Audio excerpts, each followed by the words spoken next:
reports that all thermal plants in the country will be shut down due to the unavailability of gas supply from Nigeria.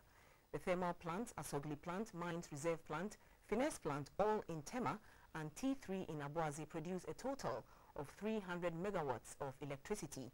All the plants solely depend on gas to generate power, but an industrial action in Nigeria means Ghana will not have the gas to power the plants. The PRO of the Energy Ministry, Mr. Edward Bauer, is our guest in the studio. Good evening and thank you for coming. Thanks for having me. Now, the problem seems to be gas. First, it was the breakdown of the plant, and then now we still have the action of Nigerians.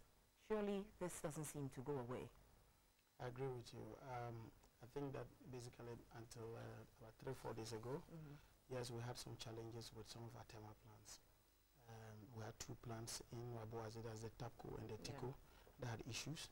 We also had one of our turbines in Akosombo that was down for mandatory maintenance. And so we already had a deficit in the system. Then we were given some pieces of information from Nigeria that the workers, the union workers there, had laid down their tools, and therefore they were not really working. Gas was not being pumped. So we subsequently had a curtailment of supply of gas to Ghana. And it's true that we have some of our plants that rely solely on gas. Asogli is a classical example of it. And so when Asogli is not, when there is no gas, Asogli automatically shuts down. And there are a few other plants that do same. And so currently it has really aggravated our situation in terms of the deficit levels. And that explains why we have this huge load shedding that we are doing now. But with Nigeria proving to be so unreliable, shouldn't we speed up work on Atiabo? Obviously, we identified from day one that we're very vulnerable when it comes to energy sources from other countries, Nigeria being one of them.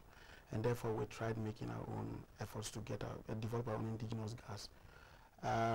Yes, this is a project that all Ghanaians want to see come true, but it has not happened. As we speak now, we know that the plant has been completed. They finished with the mechanical completion. But you know that this is a multi-million dollar project. And so after that, normally what they do is that you need to have an independent auditor who comes to audit it and make sure that, look, everything that you have done works well. Remember that this is a plant that has to be connected to yet another investment, and that is the Jubilee Field. And so if there's a problem, there can be a backlash on the investment on the field. So therefore, there's a need to have an audit of it for 2 purposes. One for health and safety issues, and the other one for insurance purposes. And so that is exactly what they are doing, and when they finish, they do the tie-in. Our target still works for us. We are saying that by the end of the year, we should be able to start producing our own indigenous gas to power plants in Nigeria, in Abuazi. But we've had a successful test run with Atiabo. Yes, we have. So? Yeah, but you see, that is from the part of Ghana Gas. You need to have, because these are 2 independent companies. We have the Jubilee Partners and we have Ghana Gas. And therefore, if I'm an investor, I want to have an independent assessor to come and tell them that, look, this thing is good. And on the basis of that, I can connect your facility to mine. That's one. And the other one, for the insurance company. The insurance company wants to know that what you are telling me is true.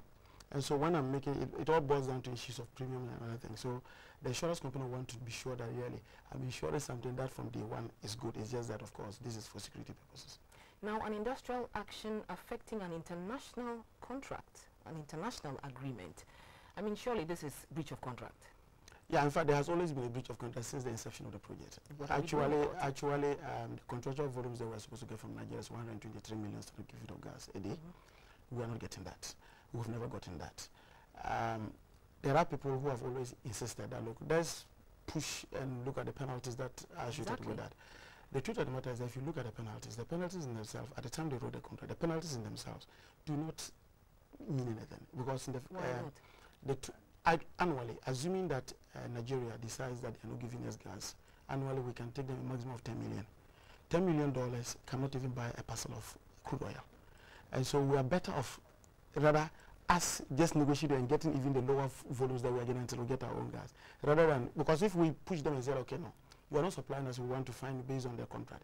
They give you $10 million. After the whole year, they don't give you this thing again. And then either way, we are being shortchanged. We are being shortchanged, but you see, when you're faced with 2 evils, you choose a lesser one.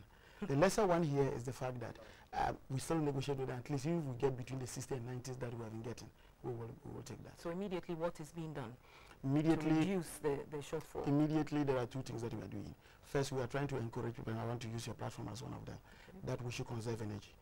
Our experience during the World Cup indicated that when we encourage people that they should conserve energy, we are conserving on a daily basis between 50 and 100 megawatts. And so if we do that, it reduces the deficit. The second one is that we're working with ECG to come out with a load shedding plan. So that people know gradually that, look, I know I'm going to go off, but let me know when I'm going to go off so that I plan my life around it.